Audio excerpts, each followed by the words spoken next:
ধর্ম যার যার, উৎসব সবার। এই চিরাচরিত ভারতীয় ঐতিহ্যকে আবারও প্রমাণ করল বর্ধমান শহর। 2026 সালে রামনবমী উপলক্ষে এক অভূতপূর্ব সম্প্রীতির কোলাজ দেখা গেল বর্ধমানের রাজপথে সম্প্রীতির আতিথেয়তার শোভাযাত্রা যখন বর্ধমানের প্রাণকেন্দ্র কার্জন গেটের চারমাথা মোড় অতিক্রম করেছিল, তখন দেখা যায় এক অনন্য দৃশ্য। মুসলিম সম্প্রদায়ের প্রতিনিধি হিসেবে ব্যক্তিগত উদ্যোগে নিয়ে আসেন হক সাহেব।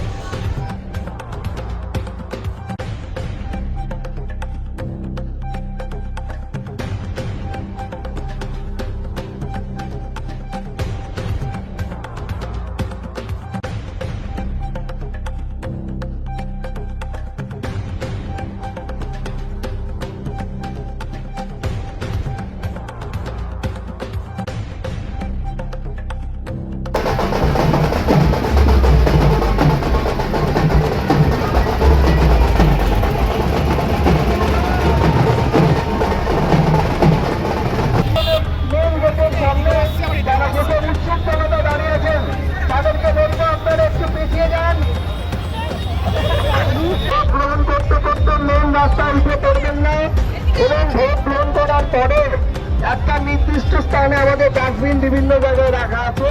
ডাস্টবিনে আপনার কাগজের প্লেট ফেলুন, কারণ কয়েকজনকে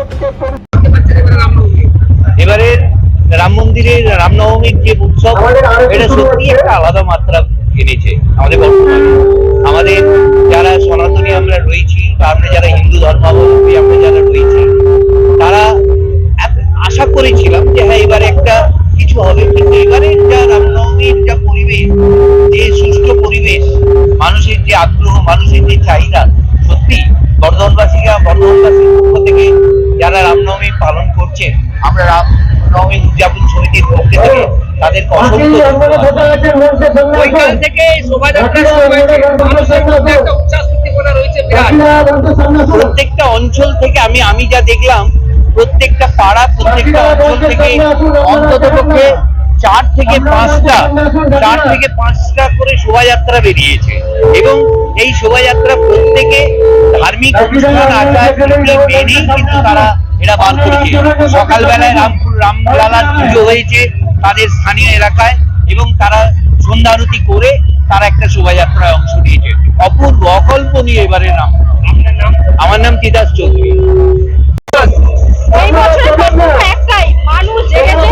এখানে শুধুমাত্র রামনবমী মানে হিন্দুত্বের একটা বার্তা, আর কিছু নয়। এটা সত্যিকার পরিবর্তন করতে হিন্দু জেগেছে। রামনবমী সবাই উদযাপন করে। জয় শ্রীরাম।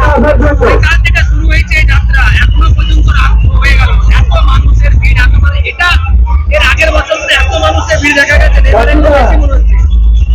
এবারে একটু বেশি মনে হচ্ছে, কারণ মানুষ সারাদিন মানুষ জেগেছে। জাতি বর্ণ সবকিছু নির্বিশেষে মানুষ শুধু নিজের ধর্মকে আজকে দিনে শো করছে, আর কিছু না। এখানে আর কিছু বলার নেই। ভিড় দেখে বোঝা যাচ্ছে যে মানুষ নিজের ধর্মকে এগিয়ে নিয়ে গিয়ে রামনবমী সবাই মনে করছে। এবারে মনে হচ্ছে মানুষ খোলা বলে ময়দানে নেমেছে।